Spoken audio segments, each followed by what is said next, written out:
बलिया उत्तर प्रदेश। दादा लोग के पांव छू के बोल की बात। ये बिरहा का रंगमंच है। अगर इस रंग में आप लोगों के प्यार दुलार आशीर्वाद का भी रंग शामिल हो जाए तो ये रंग और भी चटकार हो जाएगा, क्योंकि यही रंग जब हरिवंश राय बच्चन जी की कलम में उतरा तो उन्होंने लिख दिया कि रंग बरसे भीगे चुनर वाली। यही रंग जब आस्था की चौखट पे पहुंचा तो अनूप जलोटा साहब ने गाया था कि श्याम पिया मोरी रंग दे चुनरिया, ऐसी रंग दे दाग न छूटे, धोबिया धोवत मरे सगरी उमरिया। यही रंग जब फिल्म के पर्दे पे पहुंचा तो फिल्म अभिनेता सुनील दत्त साहब ने गाया था कि ए रंग और नूर की बारात किसे पेश करूं, ए रंग और नूर की बारात किसे पेश करूं, ए मुरादों की हंसी भरी रात किसे पेश करूं। यही रंग जब शायरी में उतरा तो किसी शायर ने कहा कि ए रंग रंग में रंग है, ए रंग रंग में रंग है, तुझे रंग रंग में रंग दिया, मेरा रंग आया है रंग पर, तेरा रंग चढ़कर उतर गया। यही रंग जब कविता में पहुंचा तो किसी कवि ने कहा कि इस रंग बदलती दुनिया में, इस रंग बदलती दुनिया में मैं रंग बेचने आया हूं। लेकिन यही रंग जब 18 वर्ष के नौजवान के सीने में उतरा तो भगत सिंह ने ललकार के बोला कि मेरा रंग दे बसंती चोला मारे, रंग दे बसंती चोला।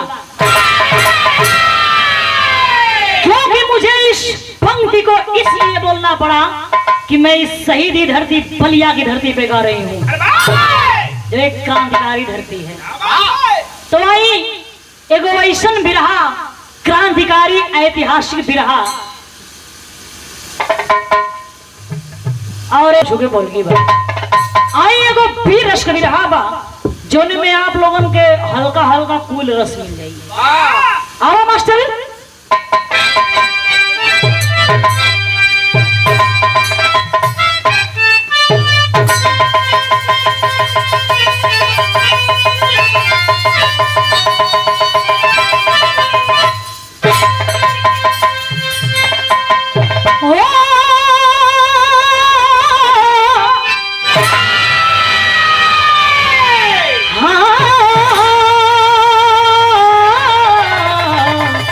सवरिया हो बोले बाबा जोगिया हो राम।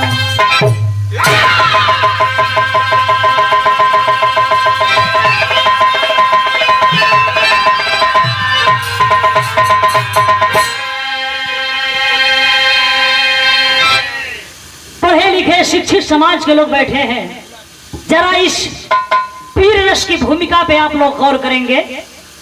कवि जी 4 लाइन लिखते हैं क्या?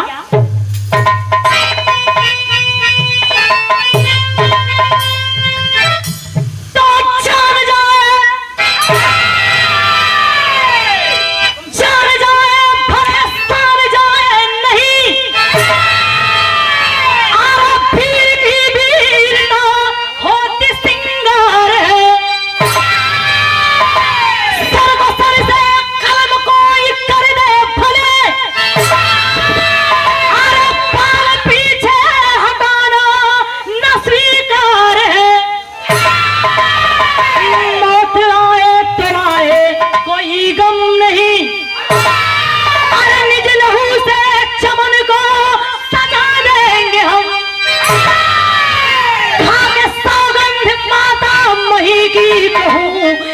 से ईट तेरी बजा देंगे हम।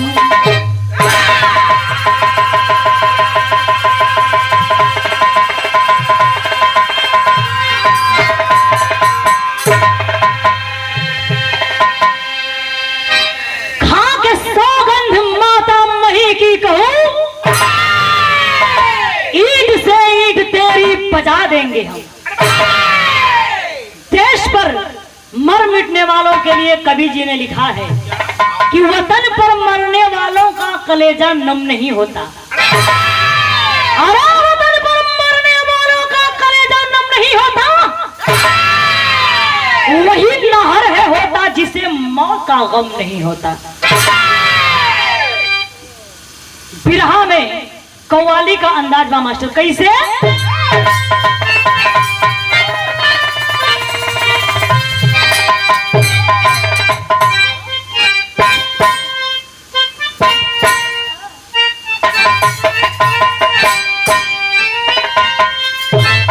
किसी आशिक माशुका की बात है, इश्क। ए अखिलेश जी, ए राम केवल जी, दोनों जाने इश्क कैले होगा, तो उन्हें में तू तो इतना दही खैले होगा। हाँ, इश्क क्या है? गुड़ से मीठा इश्क, इश्क इमली से खट्टा इश्क।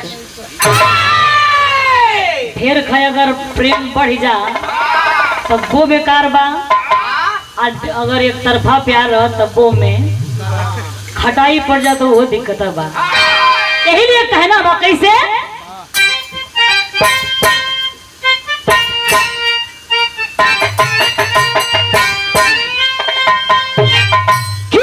इश्क में तो हर चीज मिट जाती है।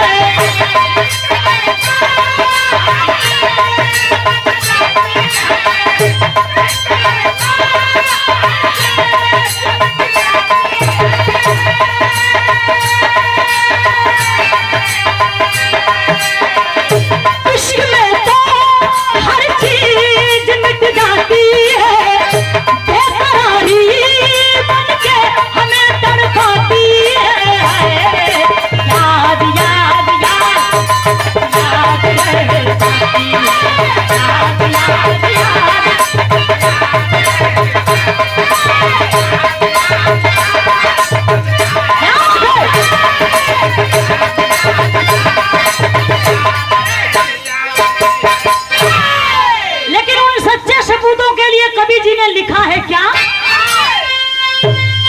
बहादुर जंग में मर के भी नहीं मरते।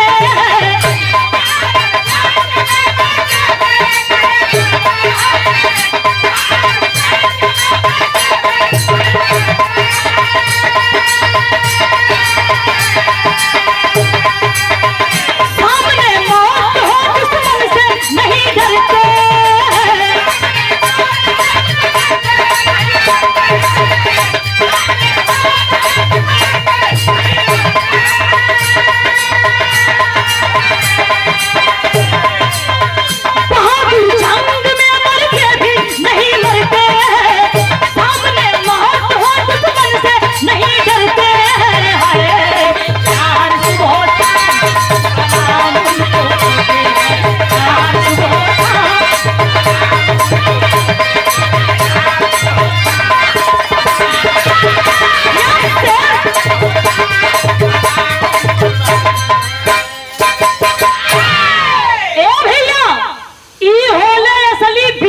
पहचान लाल बिहारी मिश्रा जी गा के चल गई लोन।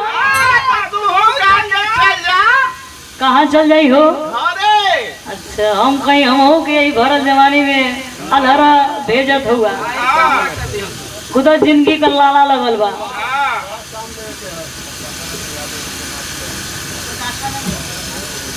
और मोल अचरा के पलना बना के ललना के झुलना झुलावे लिमाई।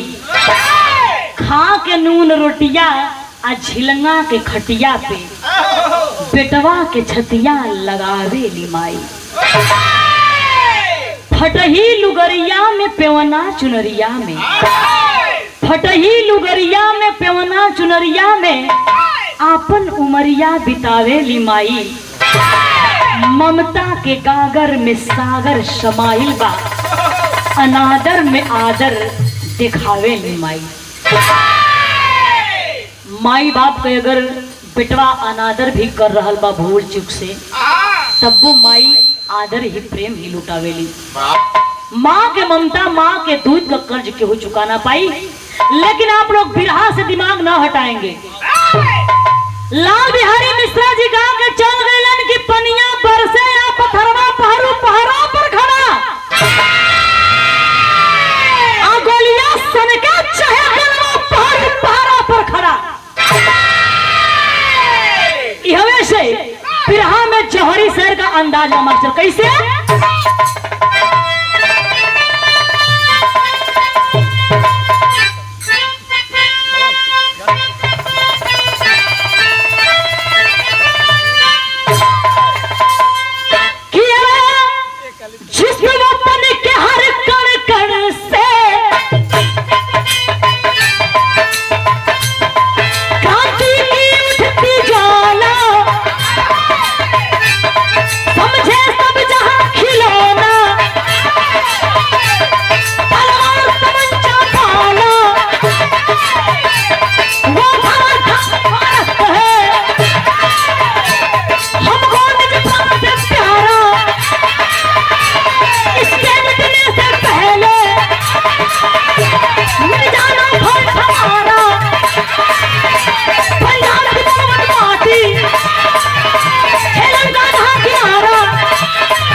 तो भोर कर रखली है। आपके फोटे तो नहीं के काम से मराई इतनी मजबूत इनकर चमड़ा बा।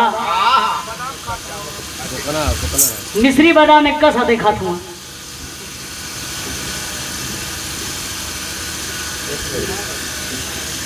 और कैसन बा हम आप लोगों के लेके चला तानी कि पंजाब की धरती पर देखी जो पंजाबी पगड़ी बा, वो पगड़ी के देख के हमें ये बिरहा के याद आ गई बात। हम कली हक गायब जरूर आपकी पगड़ी को सम्मान करते हैं और सलाम करते हैं। पंजाब की धरती पर आज से हजारों वर्ष पहले एक राजा हुआ करते थे जिनका नाम बताया गया पोरस यादव, जिनकी बहादुरी की चर्चा पूरे विश्व में मशहूर थी। लेकिन वही समय यूनान देश का बादशाह सिकंदर, उसके भी बहादुरी की चर्चा पूरे विश्व में फैली हुई थी। लेकिन सिकंदर का एगो प्रेमिका रहल जेकर नाम रहल मीरा सबनम, जिससे सिकंदर बेपनाह मोहब्बत करता था। उसके साथ शादी के बंधन में बंधना चाहता है। लेकिन जब शादी का नाम मीरा सबनम सुनलस त एगो बात कहलस, कलश के हमसे शादी कर जात हुआ तो शादी के पहले एगो हमार शर्त बा। कौन शर्त बा? दर्ज बदल गई।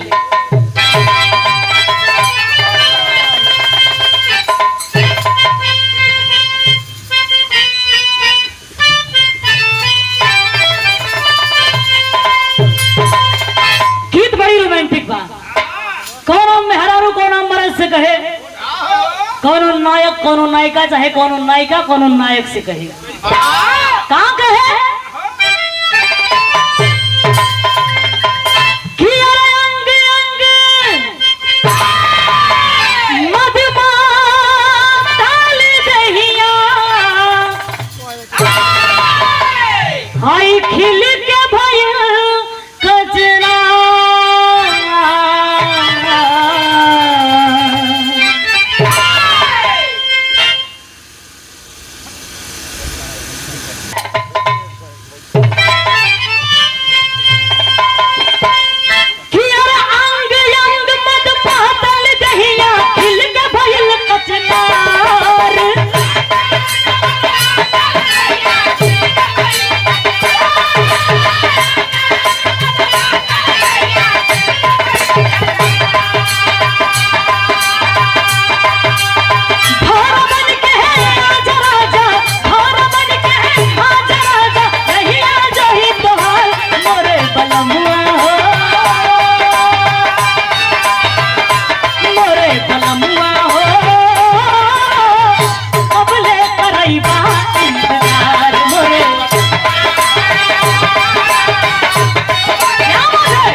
शर्त बा।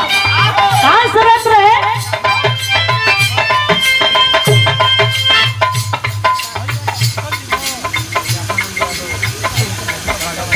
लेकिन कहत बाऊ नीरा सबनम का कहे?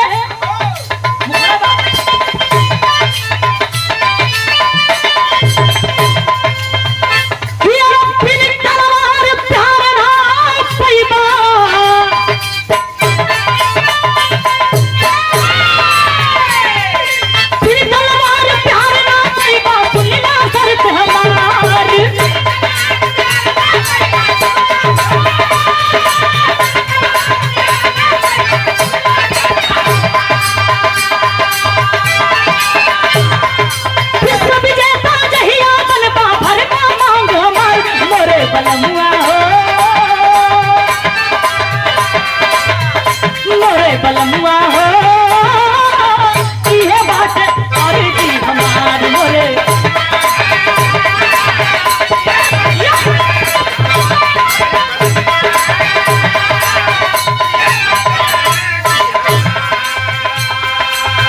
नीरा सबनम कलश कि शादी से पहले हमारे इतना शर्त बा कि जौने दिन तू अपने सिर पर विश्व विजयी का ताज बांध के आ जाइबा वही दिन हमार तोहर शादी संपन्न हुई। अगर ये शर्त मंजूर होखे तो कदम आगे बढ़ावा और ना तो जा कोनो दूसर द्वार देखा। ए भैया अगर पानीदार आदमी रही तब बात कम मान रखी और खाली वो ठलाली का निहरवैया दही का खिवैया रही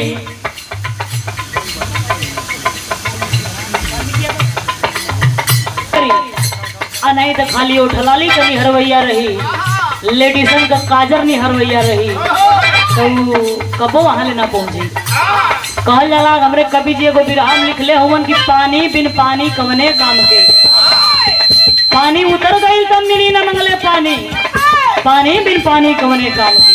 लेकिन अरे भैया पानियों दो प्रकार का होला, एगो पिए वाला पानी, एगो पोखरी में का पानी, और कौन होला का कद एगो संडास वाला पानी। तो कहा जाला पानी में पानी तेरा रंग कैसा, जिस रंग में मिला दो उस रंग जैसा। कलश एक बात और बात,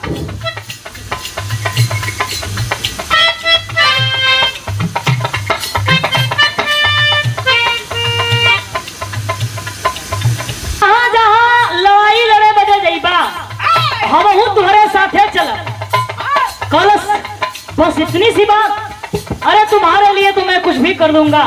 और तब से बाबू दुनिया के हर मुल्क पर, हर जिला, हर देश पर चढ़ाई करे लगल सिकंदर। तो भइल का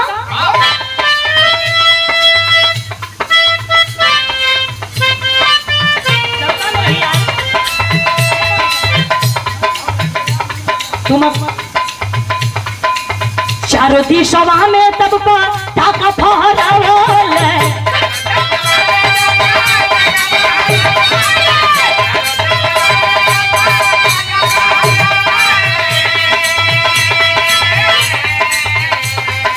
हिंद देशवा की ओरी पढ़ावल।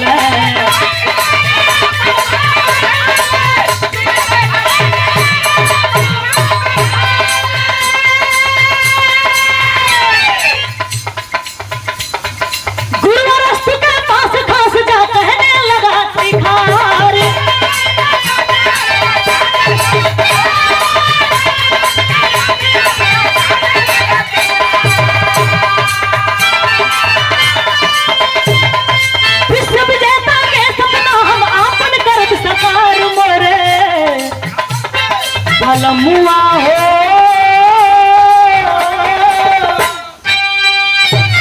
मोरे बलमुआ हो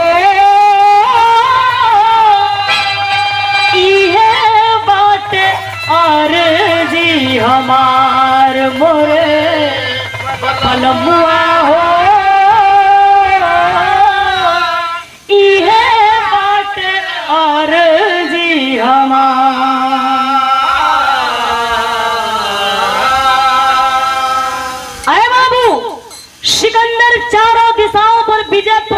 तक चुका है सिवाय भारत को छोड़कर। भारत पर चढ़ाई करने से पहले अपने गुरु अरस्तु का आशीर्वाद लिया और पहुंच गया भारत के तक्षशिला राज्य में। जब भारत के तक्षशिला में पहुंचा तो भारत के तक्षशिला के राजा के वो खबर भेजौलस। कौन खबर भेजौले बा? तर्ज बदल गई।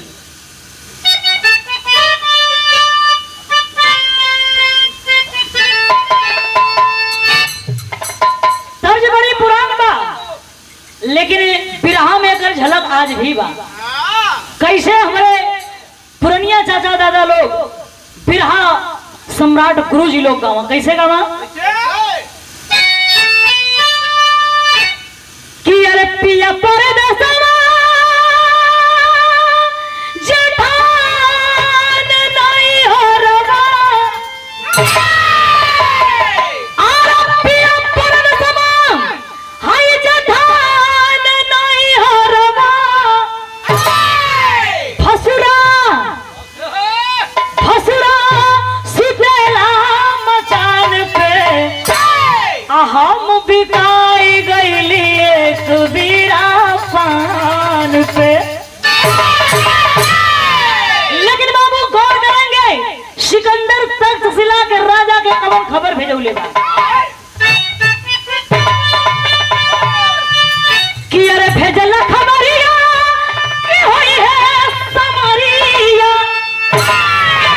अरे भेजला खबरिया कि होई है समरिया, चाहे शीश रखा मोरे पाँव पे, चाहे शीश रखा मोरे पाँव पे, कांपे दुनिया सिकंदर के नाम पे, कांपे दुनिया।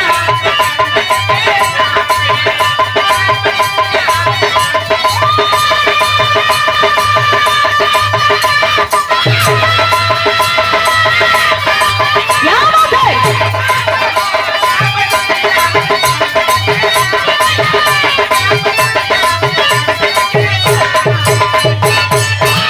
कि अरे तक्षशिला का भूप सिरवा झुकाला, अपरस के पतिया सिकंदर पठाला,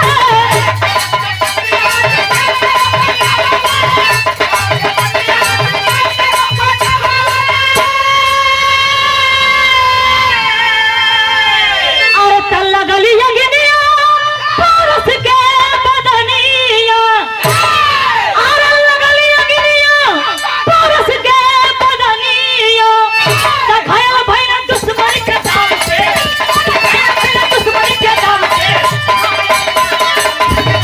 नाम क्या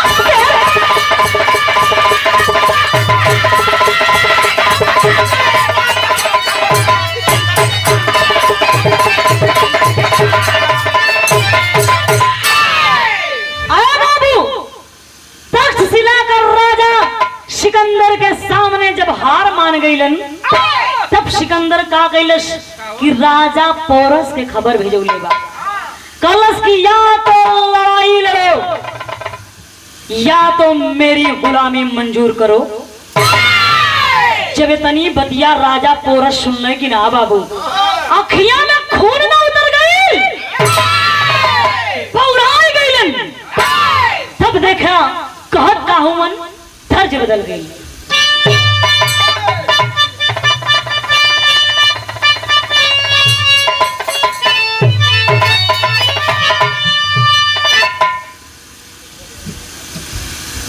और ये देखें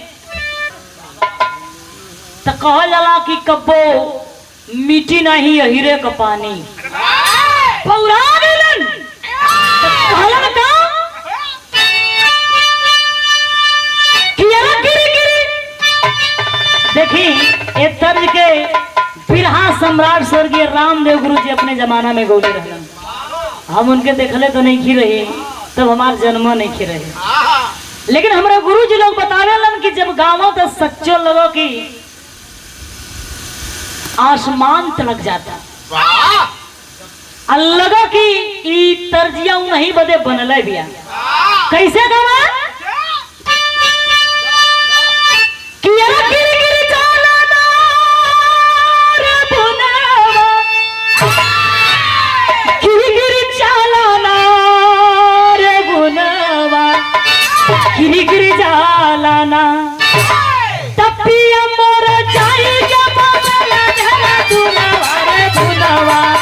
गिर गिर जाला ना अपिया मोरा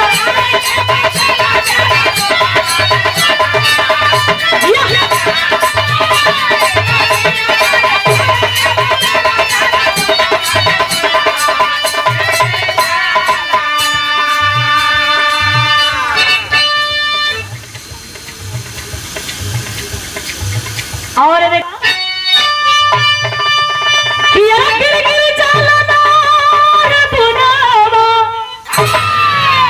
गिर गिर जाला ना रे बुनावा गिर गिर जाला ना तपिया मोरा जाई के बगला घर बुनावा रे बुनावा गिर गिर जाला ना तपिया मोरा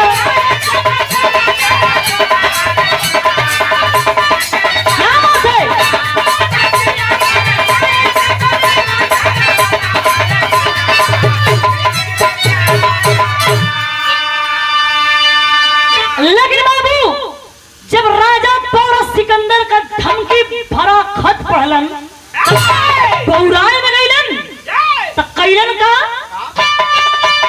किया गिर गिर जाला ना रे पहाड़वा गिर गिर जाला ना रे पहाड़वा गिर गिर जाला ना ता सुनी सुनी काया रे गिर गिर जाला ना ता सुनी सुनी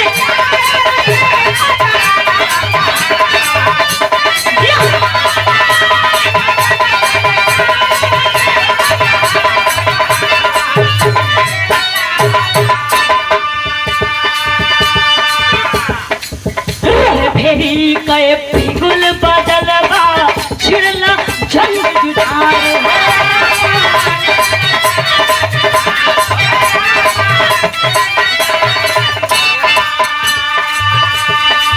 फेरी बिना से जंग लगलेवा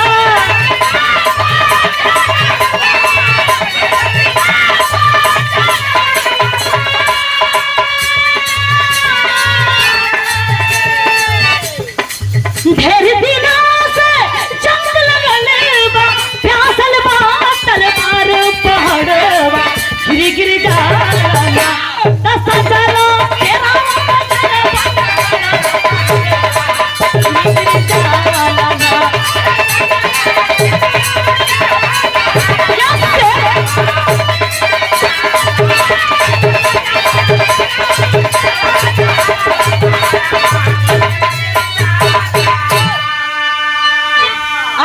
राजा पौरस अपने सैनिकों को बुलाकर कहने लगे कि बहादुरों लड़ने के लिए तैयार हो जाओ और दिखा दो सिकंदर को कि ये हिंदुस्तानी खून है मिट जाना जानता है लेकिन कहीं झुकना नहीं सीखा है। यही कहो गई बा कि अपनी आजादी को हम हरगिज मिटा सकते नहीं, सर कटा सकते हैं लेकिन सर झुका सकते नहीं। अरे बाबू दोनों सेनाएं आमने सामने बा, बादशाह सिकंदर और राजा पौरस का। हमरे बिरहा में आज कदौन उपलक्ष्य बा, समय बा जौने समय पर बिरहा गवात बा वो भी आप लोगों के सुने के मिली और झलकी। दोनों सेना आमने सामने बात भइल का बाबू तर्ज बदल गई।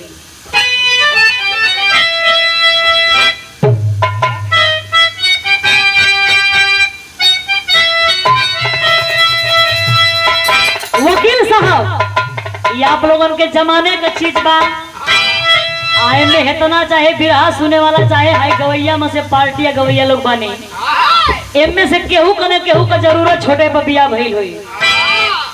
भइल कि ना केहू का के कर राम केवल जी का आपन ना देखा था पहले वो नहीं कहत हुआ छोटे है पर भइल तब भाई बरवा उड़ गइल बा। लकड़ा सुनाब के बात तो बहुत काफी है भैया, गोदाम में है ना खाए गोदाम में माल रख ले हुए प्रचार के लिए है, प्रचार खातिर हव। तो भैया आप लोग कहानी से दिमाग ना हटाएंगे, वही जमाने में कोनो लड़की का छोटे पर बियाह भई, जोने समय बाल विवाह प्रथा रहल। वाह लेकिन जब उस सयान भइल, गवना के लायक भइल, तब कह दिया, कहल जाला मनवत बा, मन के पंछी पे ना कोनो पहरा लगे, उड़ के जाए जहां एके अच्छा लगे। गवना का दिन रखाइल तो कह दिया, का कहे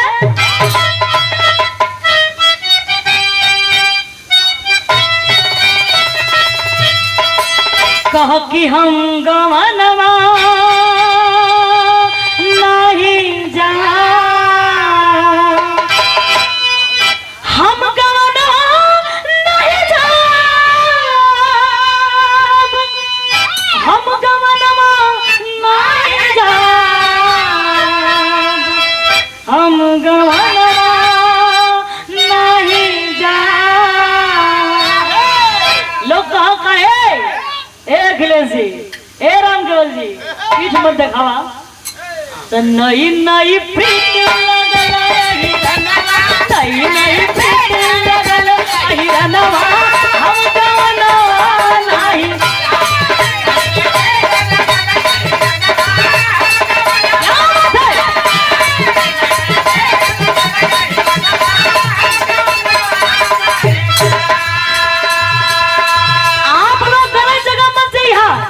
श्री कृष्ण के वियोग में कोनो गोपिका कहले रहे, वही में कोनो कहले बा,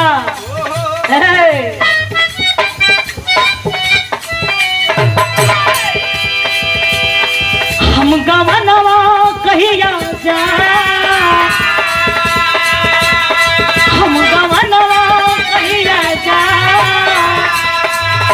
हे वकील साहब, त पीछे पड़ो अहिर बेईमानवा, पीछे पड़ो अहिर बेईमानवा, हम गवनवा कहिया।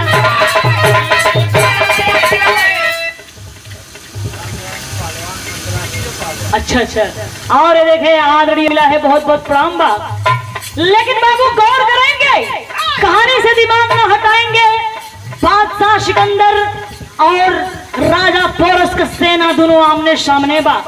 तब भइल का दोनों काका जवनवाना, दोनों काका जवनवाना, जंगी जोहर पाद का फलवा, जंगी जोहर पाद का फलवा, दोनों काका जवनवाना।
दिक्कत ना है। देखा मुनक्का और बादाम रखल बा, मिश्री भी बा, ओकर सेवन करत रही। दोनों तरफ से तलवार पे तलवार चले लगल, मैदाने जंग में लाशन का खरिहान लग गई। तब सिकंदर सोचत बा, का सोचले बा, तेरी की लाइन में कहना बा,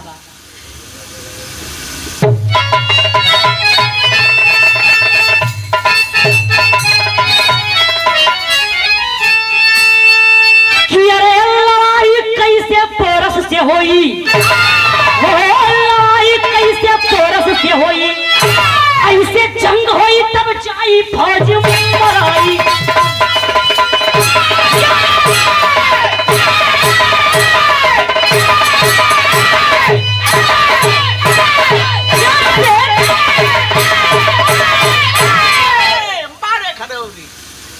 जिया पीर रस अब ना संतोष है, ढोलक फूट जाए तब लोगों का संतोष हुई। कहा कि लड़ाई कैसे पोरस से हुई, ऐसे जंग हुई तब जाई फौज मराई। सिकंदर सोचत बा कि अरे बाप रे बाप, अगर यही तरह पोरस के सैनिक सब लड़ी हन तो हमारे फौजिन का काम तो तमाम ना हो जाए। तब देखिए होता क्या है कि तलवार तमंचा तेगा संग, तलवार तमंचा तेगा संग पोरस का चलता भाला है। यूनानी सेना समझ गई पड़ गया मर्द से पाला है। सावन की पूर्णिमा रात रही, सावन की पूर्णिमा रात रही, निरातर थान सजाई है। राखी बांधूंगी पोरस को, धर्म का मेरे भाई है।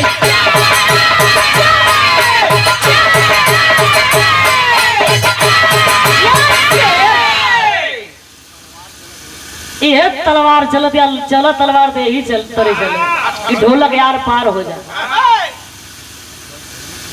यही तरह एक जाने रहा चढ़ाओ तो ना ढोलक ये वो हमरे में ना बजाओ तो ना दूसरे में कहना तो यहाँ पर ढोलक ये दिया। अब मरना चाहो तक करतलिए से भाग का देवे में चल गई। कहा कि हमारे मनीष बाबू गईन लपदे ढोलक लेके होना तो फिर कार्यक्रम भया तो वैसा काम ना होगा तो तुम पुराना बात। लेकिन कहानी से आप लोग दिमाग ना हटाएंगे भैया। लड़त लड़त एक दिन रक्षाबंधन का दिन आए गई। अब नीरा शबनम राजा पोरस के बहादुरी से इतना प्रभावित भई कि सोच में पड़ गई कि अगर मैं इस बहादुर को अपने धर्म का भाई बना लूं तो ये मेरे लिए बड़े सौभाग्य की बात होगी। कहा कैलस एक थारी लेलस, रोली लेलस, रक्षा लेलस और पहुंच गई राजा पोरस की दरबार में। और जाकर करती क्या है, पहापट की लाइन में कहना बा।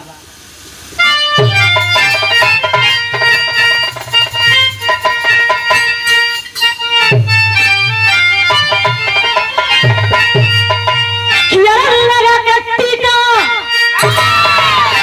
के टीका लेने लगी पलैया बहिनी भैया के।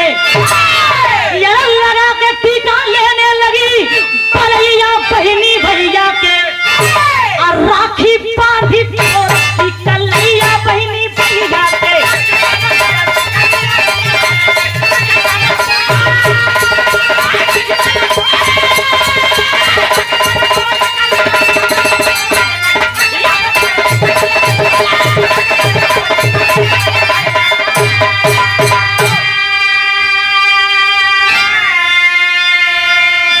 लगा के टीका लेने लगी बलैया बहिनी भैया के। राखी बांधी पोरस की कलैया बहिनी भैया के। आए बाबू,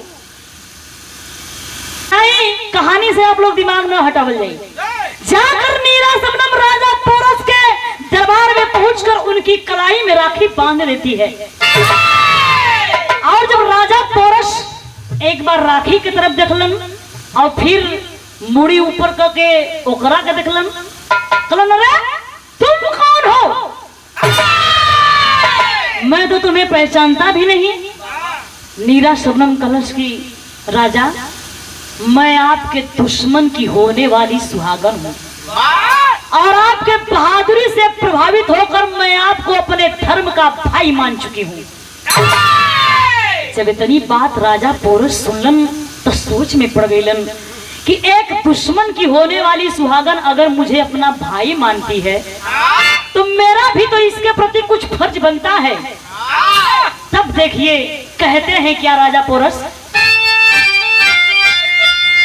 कि अरे कहेला पोरस राखी बनलू हमारी आज कलाई हो, धर्म के भाई से कालेबू आई राखी के बनवाई हो। पोरस कहलन की बोलो बहन, जब तुम मुझे अपना भाई मान चुकी हो तो तुम भी मेरी बहन हुई। बताओ तुम्हें राखी की बनवाई में क्या चाहिए? कहलन भैया, कलश की भैया जवन मांगब तवन देबा। कहलन अरे पागल, जान मांगो जान दे दूंगा। तब देखिए देखिए वो नीरा शबनम अपने धर्म के भाई राजा पोरस से क्या मांगती है। कहती अरे हाथ में तोहरे सिंदूर की लड़ैया बहनी भैया के, अरे हाथ में तोहरे सिंदूर की लड़ैया बहनी भैया के, प्राण पिया को छोड़ना पूजी भैया बहनी भैया के। नीरा शबनम कलश की भैया अगर तिहला चाहतवा तो वादा करा, ये वचन दा कि तू हमरे होवे वाले सुहाग के ऊपर तलवार ना चलेगा। जब इतनी बात राजा पोरस सुनन थोड़ी देर के लिए आवाक, फिर कुछ सोचला विचरला के बाद कहलन कि ठीक है बहन, जब तूने मुझसे वादा कर लिया है, वचन ले लिया है, तो जाओ मैं तुम्हें वचन देता हूं कि मैं तुम्हारे सुहाग के ऊपर तलवार नहीं चलाऊंगा, लेकिन हाँ मेरी सेना तलवार चलाने के लिए आजाद है। आए बाबू ई वचन लेके ई वादा करके नीरा शबनम अपने स्थान को आती है। फिर अगले दिन लड़ाई शुरू भइल बा, तब भइल का आल्हा में प्रमाण मिला।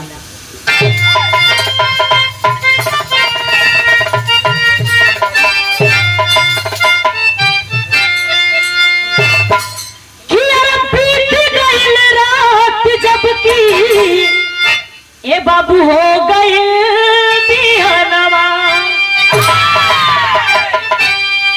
अचली भइल दोनों वीर सेना हो सजा,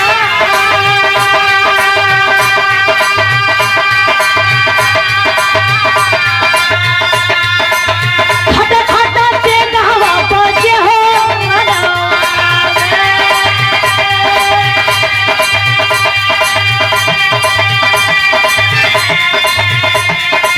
लसिया पलसिया गिरे ले भाया,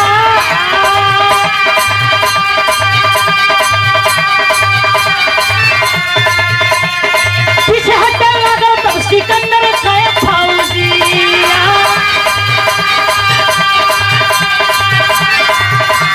रनवा में गइला हा सिकंदर का घेरा।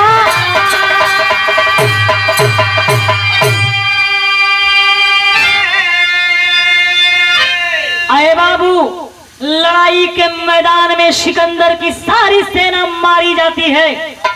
जब सारी सेना मारी जाती है तो राजा पोरस के सैनिक सब का कहलन कि सिकंदर को पकड़कर बंदी बनाकर और लाकर राजा पोरस के सामने पेश करते हैं। जब सिकंदर को राजा पोरस के सामने पेश किया गया तो राजा पोरस अपनी म्यान से तलवार निकालकर ज्यों ही सिकंदर पर चलाना चाहते हैं, तब तक उनका नजर कहां पड़ल बा, गौर करेंगे।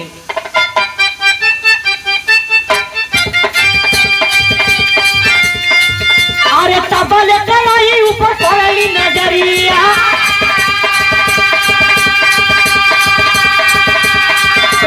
तबल कलाई ऊपर पड़ली नजरिया,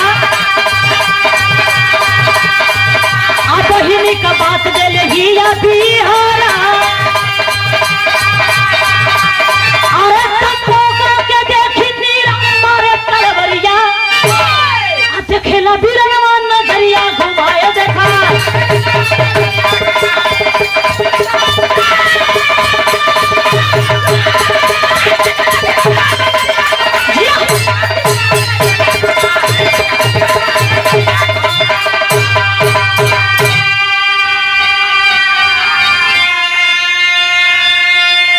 अरे बाबू जैसे ही राजा पोरस अपने म्यान में से तलवार निकालकर सिकंदर पर चलाना चाहते हैं, तब तक उनके कलाई में वो बांधल राखी पर नजर पड़ गई। जब राखी पर नजर पड़ गई तो कहलन अरे ये मैं क्या करने जा रहा हूँ। वही तलवार नीचे फेंक दिए और सिकंदर से कहते हैं कि जाओ सिकंदर जाओ, जाओ मैंने तुम्हें जीवन दान दिया, क्योंकि मैं अपनी धर्म की बहन से वादा कर चुका हूँ, उसे वचन दे चुका हूँ कि मैं तुम्हारे सुहाग के ऊपर तलवार नहीं चलाऊंगा। जाओ, मैंने तुम्हें आजाद किया। अरे बाबू, यह कही के राजा पोरस तलवार नीचे रखलन। तब तक राजा पोरस को निहत्था देखकर नीरा शबनम पीछे से तलवार से राजा पोरस की पीठ में उबार कर देती है। जब राजा पोरस की पीठ में तलवार लगल बाबू, तो पीछे देखलन मुड़ के, कहलन अरे बहन, तुमने ये क्या कर दिया रे पगली? अगर तुझे मेरी जान ही चाहिए थी तो तुम मुझसे मांग लेती, मैं तुझे हंसते हंसते अपनी गर्दन उतार के दे देता। तुझे तलवार चलाने की क्या जरूरत थी रे पगली? तूने तो आज एक भाई बहन के रिश्ते को मिटा दिया, अपवित्र कर दिया। कोई भाई तुझ जैसी बहन से राखी नहीं बनवाएगा। अरे बाबू, नीचे गिरा है सिकंदर, सारी बातों को सुन रहा है। सारी बातों को सुनकर कहने लगा कि नीरा शबनम, तुम इतनी गिर जाओगी, मैंने कभी सोचा नहीं था। और अपने हाथों को सिकंदर राजा पोरस के हाथों में देकर बोला कि मित्र, आज यूनान हार गया और भारत जीत गया। राजा पोरस बोले कि नहीं मित्र, नहीं, न यूनान हारा है न भारत जीता है, बल्कि एक कपट का रिश्ता जीत गया और विश्वास का रिश्ता हार गया। अरे बाबू, वहीं सिकंदर भी घायल और राजा पोरस भी घायल। दोनों बहादुरों के जख्मों को देखते हुए हमारे आदरणीय कवि सूबेदार यादव जी बड़ा बढ़िया भाव लिख ले हुए खड़ी की लाइन में। कैसे?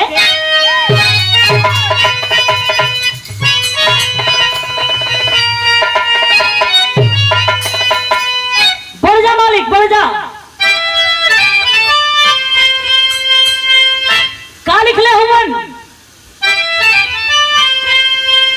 कि अरे अकबर भावी,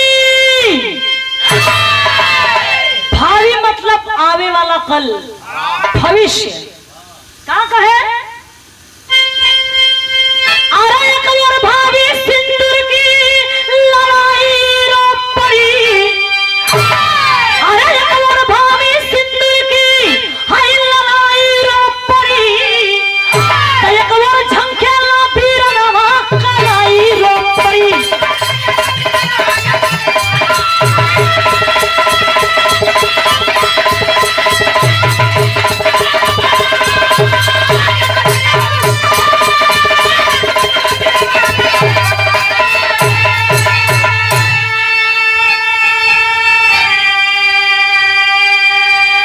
एक मोर भावी सिंदूर की ललाई रो पड़ी, एक मोर झंखेला बिरनवा कलाई रो पड़ी। अरे बाबू, वहीं से सिकंदर वापस लौट जाता है और नीरा शबनम से कहने लगा कि नीरा, तूने तो आज मेरा विश्व विजेता बनने का सपना भारत की मिट्टी में दफन कर दिया।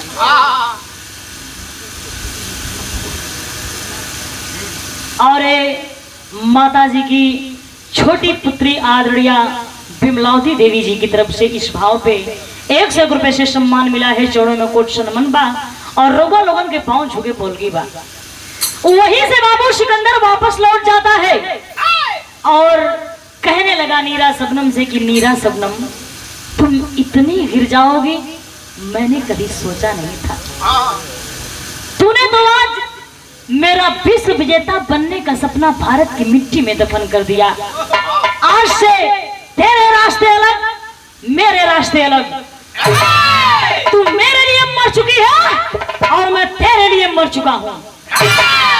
प्रमाण मिलता है बाबू कि ईरान तक पहुंचते पहुंचते सिकंदर को खबर मिली कि राजा पोरस इस दुनिया से अलविदा हो गए।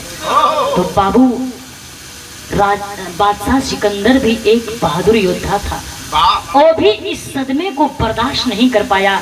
और प्रमाण मिलता है कि जब उसका अंतिम समय आया तो अपने पूरे नात, रिश्तेदार, गांव जवार सबको बिजोड़ कर कहने लगा कि मेरे मरने के बाद मेरी अर्थी को ढक देना, लेकिन मेरा ये दोनों हाथ खुला छोड़ देना और मेरा जनाजा बीच शहर से लेके जाना, ताकि दुनिया वालों को मेरा ये खुला हाथ संदेश देगा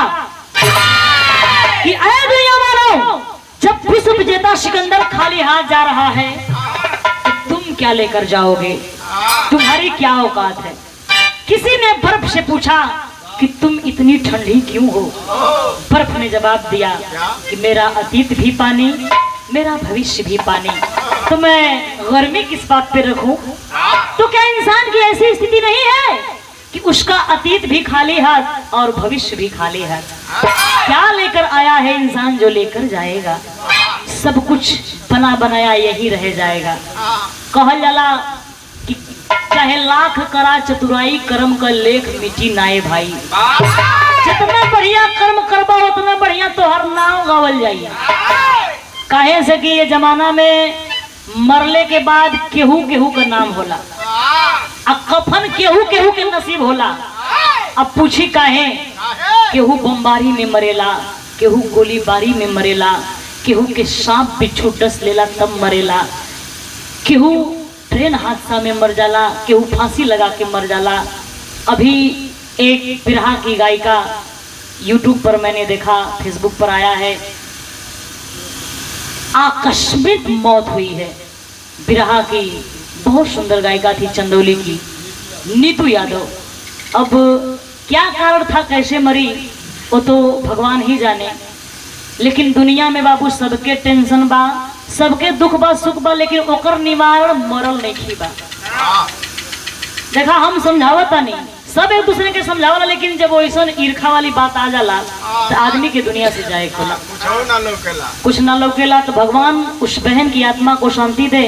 तो भैया हो, मैंने बताया कि एक दुनिया में कब केकर मौत कौने घड़ी कहाँ होई, केहू के एक कच कफन नसीब होई कि नाये बाबू, केहू का लाश गड़ाई की फुकाई की चील कौआ खैहन, ई केहू नहीं खे जानत।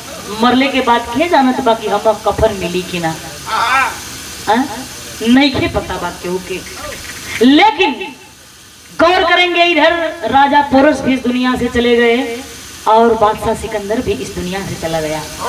बची कौन? नीरा शबनम। तो करो बारे में सुन ला आप लोग कि अरे भूमिल भैली राखी, सिंदूर हो गई सपनवा,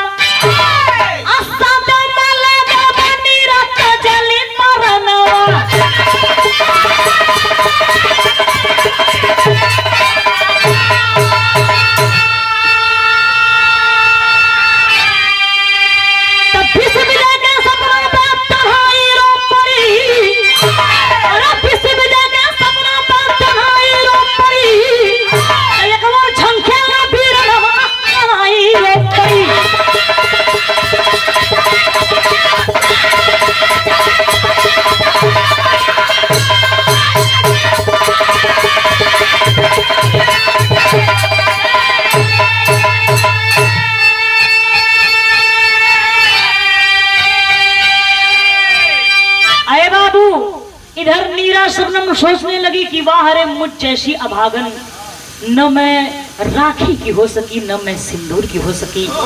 वही नीरा शबनम को भी सदमा लगा और वो भी इस दुनिया से अलविदा हो गई। तो ई रहल एगो वफादार भरी दुश्मनी का कहानी। वफादार, गौर करेंगे, वफादार भरी दुश्मनी का कहानी। कितनो बड़ी दुश्मनी रहा भैया, लेकिन थोड़ी सौ में जगह जरूर छोड़ देवे के चाहिए, गांठ ना बांध लेवे के चाहिए। दिखाइए कदम एयर हो जाए खातिर जगह छोड़ देवे के चाहिए। अच्छा तो मैं तू का कर बजा के कितनों गहरी दुश्मनी रह, कितनों कड़ी से कड़ी दुश्मनी रह, लेकिन तनी सा जगह छोड़ देवे के चाहिए। काहे से कि कब केकर कहाँ जरूरत पड़ जाए।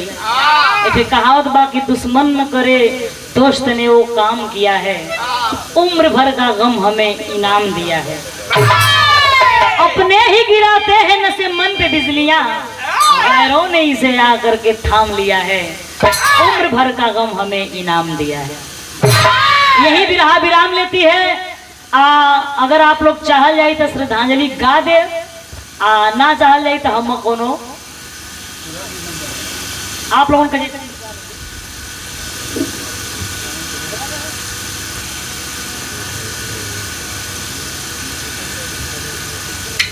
लेकिन लास्ट लाइन में कहना बा कैसे,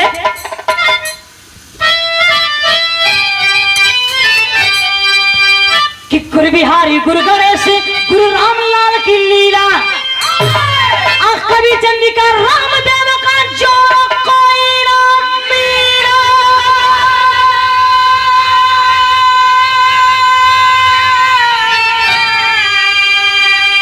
कि अरे लड़ाई कैसे पोरस से होई, हो लड़ाई कैसे पोरस से होई, तो सुषमा सूबेदार के कहने दुर्गा